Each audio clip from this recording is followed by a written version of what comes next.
Okay, ये जो हमारे पास फंक्शंस हैं क्यू एरे के, इसी को हम लोग जो है वो रीयूज़ कर लेते हैं। क्यू लिंक के नाम से इस फाइल को सेव कर लेते हैं।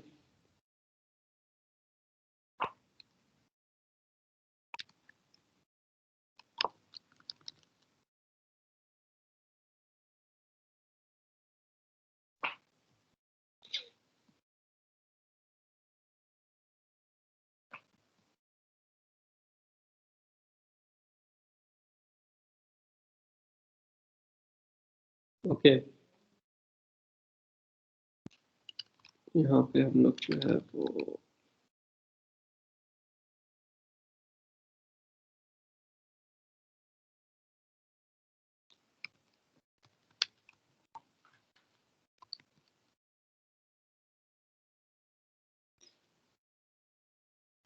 ये हमारे पास लिंक क्यू होगी, और इसके अंदर हम लोग काउंट के लिए नंबर ऑफ एलिमेंट्स रख सकते हैं कि भी कितने हमारे पास एलिमेंट्स हैं क्यू के अंदर। हमें जो है वो एरे और उसके साइज की ज़रूरत नहीं है। 2 पॉइंटर्स हमें चाहिए होंगे। नोड हमें ऑफ कोर्स बनानी पड़ेगी इसके अंदर। स्ट्रक्ट नोड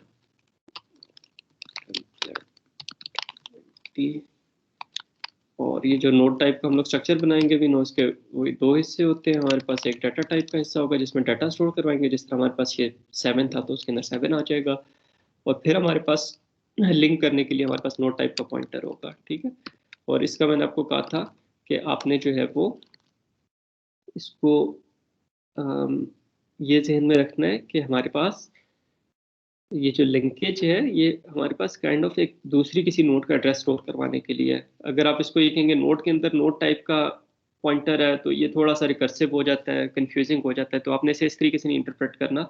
इस तरीके से इंटरप्रेट करना है कि जिस तरह 2 हमारे पास नोड है, उसके डाटा पार्ट में 2 पड़ा होगा, और लिंक वाले पार्ट में क्या पड़ा हुआ होगा, 7 वाली नोड का एड्रेस, एक और नोड का एड्रेस पड़ा होगा। तो किसी दूसरी नोड का एड्रेस स्टोर करवाने के लिए हम लोग यहाँ पे जो है वो लिंक को जो है वो यूज़ करते हैं।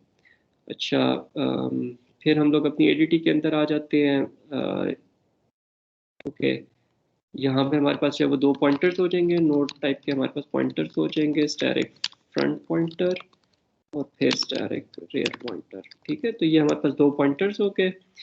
कंस्ट्रक्टर हमें पैरामीटराइज कंस्ट्रक्टर लेने की ज़रूरत नहीं है। यहाँ पे हम लोग जो है वो नंबर ऑफ एलिमेंट 0 कर देंगे, और क्या करेंगे, फ्रंट और रेयर पॉइंटर्स को जो है वो हम लोग नल कर देंगे। जैसे हम लोगों ने कहा था ना कि जब क्यू एम्प्टी है हमारे पास तो फ्रंट और रेयर पॉइंटर्स जो है वो हमारे पास नल होंगे।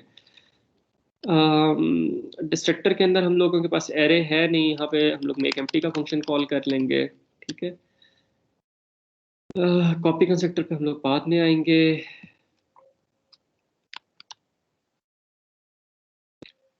जो हमारे पास ऑपरेटर इक्वल टू है, इसके ऊपर भी हम लोग बाद में आते हैं। अब हम लोग जो है वो एनक्यू के ऊपर आते हैं कि एनक्यू या पुश का फंक्शन हमारे पास कैसे काम होगा। एक्सेप्शन हमारे पास थ्रो होगी कि अगर हमारे पास क्यू फुल है। इनफैक्ट इसको लिंक स्ट्रक्चर्स में इसको चेक करने की ज़रूरत नहीं है, हम लोग डाल सकते हैं, लेकिन ये फंक्शन कभी भी हमारे पास जो है वो ट्रू नहीं होगा कंप्यूटर्स, नॉर्मल कंप्यूटर्स के ऊपर। सिर्फ हमारे पास जब एम्बेडेड सिस्टम्स यूज़ कर रहे हैं, मेमोरी लिमिटेड है, तब इसकी ज़रूरत पड़ सकती है। तो इन एनी केस हम लोग इसको जो है वो रहने भी दे सकते हैं, रिमूव भी कर सकते हैं। चलें, इसको हम लोग रहने देते हैं। पुश के अंदर क्या होगा, यहाँ पे मुझे आप लोगों की थोड़ी सी हेल्प चाहिए होगी। हम लोग दोबारा आते हैं। हम लोगों ने कोड लिखा क्यू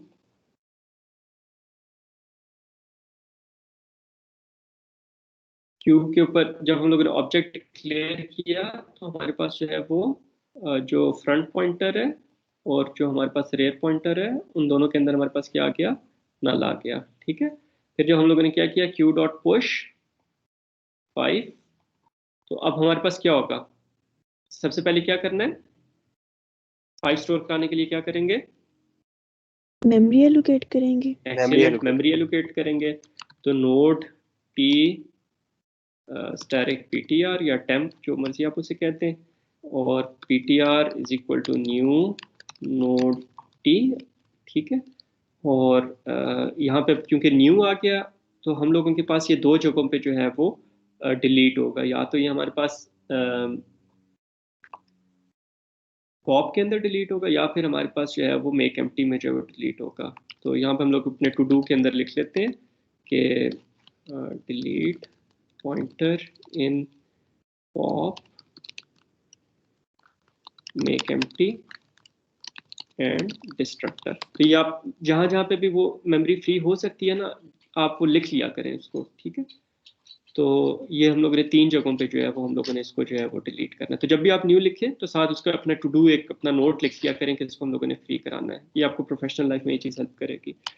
अच्छा, PTR is equal to new node, memory allocate होगी। फिर क्या करेंगे, ये मेमोरी एलोकेट होगी और इसका जो एड्रेस है वो हमारे पास एक पॉइंटर टाइप का नोट टाइप का एक पॉइंटर वेरिएबल है, उसके अंदर इसका एड्रेस आ गया।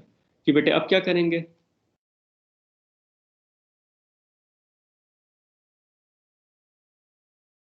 कोशिश किया करें बेटे सारे पार्टिसिपेट किया करें। शाबाश, ptr.data में क्या करेंगे,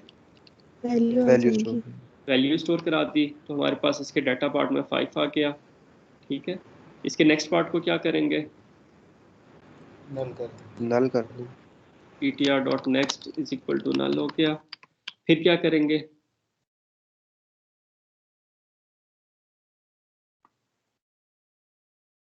जी बेटे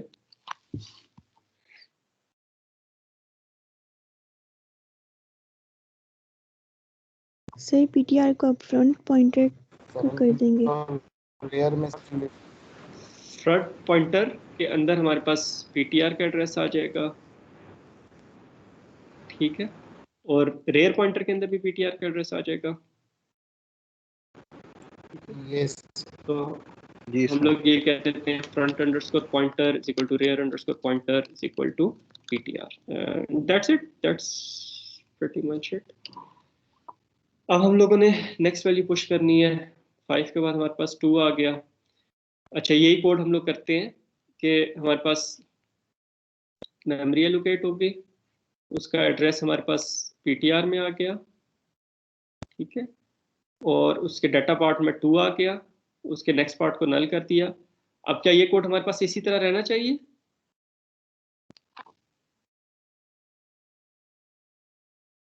नो सर। क्या यहाँ पे क्या क्या होना चाहिए, यहाँ पे एक चेक लगा लें। ये कोड, इस कोड की हमें सिर्फ उस वक्त जरूरत पड़ेगी कि जब हमारे पास क्यू जो है वो एम्प्टी है, ठीक है। तो इसको हम लोग ये कह रहे थे कि if front ptr is equal to null sir. शाबाश, if front pointer is equal to null या rear pointer is equal to null, दोनों में से कोई भी आप कंडीशन यूज कर लें।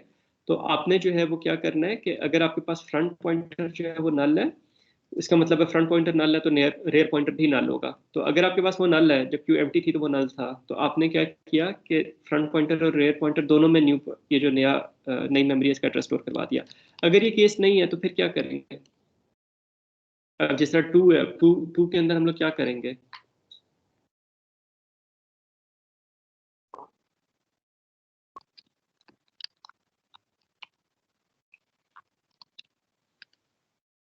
जी बेटे अब रेयर पॉइंटर में भी 5 का एड्रेस पड़ा हुआ है, फ्रंट पॉइंटर में भी 5 का एड्रेस पड़ा हुआ है, जी बेटे जी भूरल।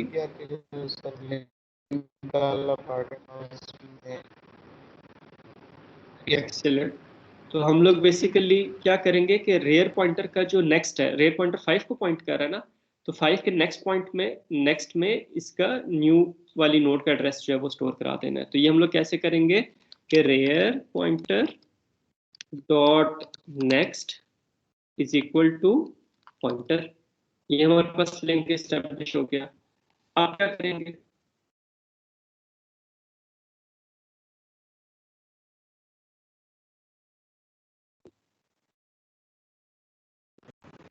रेयर ptr में सर ptr डालना। Rear underscore ptr is equal to ptr। तो अब ये जो रेयर पॉइंटर है, इसके अंदर अब हमारे पास क्या होगा, ये जो नई जो मेमोरी एलोकेट हुई है उसका एड्रेस आ जाएगा, एंड दैट्स इट, ठीक है। जब ये फंक्शन खत्म होगा तो इसका हमारे पास स्कोप जो है वो भी हमारे पास खत्म हो जाएगा, पीटीआर का स्कोप खत्म हो जाएगा। तो अब इस फंक्शन के एंड पे हमारे पास क्या हुआ कि हमारे पास फ्रंट पॉइंटर तो उसके अंदर 5 वाली नोट का एड्रेस ही है, और रेयर पॉइंटर के अंदर हमारे पास 2 वाली नोट का एड्रेस जो है वो हमारे पास आ गया, एंड दैट्स इट। अगर आप देखो तो इस कोड को हम लोग थोड़ा सा रीफैक्टर कर सकते हैं। Rear pointer equal to pointer इसमें भी है, rear pointer equal to pointer इसमें भी है, ठीक है। तो जब दोनों कंडीशंस में ये है तो हमें अलग-अलग लिखने की ज़रूरत नहीं है। हम लोग क्या करते हैं कि इसको एक ही दोनों के बाद या दोनों से पहले हम लोग जो है वो नहीं, दोनों के बाद लिखना पड़ेगा, क्योंकि यहाँ पे हम लोग रेयर पॉइंटर को एक्सेस कर रहे हैं, ठीक है। तो हम लोग जो है वो क्योंकि दोनों जगहों पे ये कंडीशन आ रही थी तो हम लोगों ने इसको कट करके इसके बाद लिख दिया rear pointer is equal to PTR, ठीक है। क्योंकि ये हमारे पास इसमें एम्प्टी वाली एम्प्टी वाले केस में भी आ रहा था, और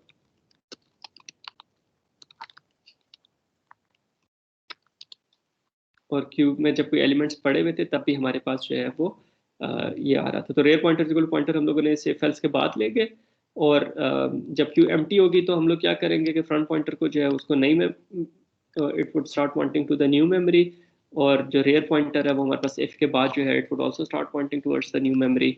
और एल्स पार्ट में हम लोगों ने क्या किया कि हम लोगों ने जो है वो रेयर पॉइंटर का नेक्स्ट जो है, जिस तरह 5 डॉट नेक्स्ट जो है उसके अंदर न्यू नोड का एड्रेस स्टोर करवा दिया, और इसके बाद हम लोगों ने रेयर पॉइंटर के अंदर न्यू नोड का एड्रेस स्टोर करवा दिया। तो रेयर जो है वो रेयर पॉइंटर के अंदर अब जो क्यू के एंड पे जो एलिमेंट पड़ा हुआ है उसका एड्रेस जो है वो आ जाएगा।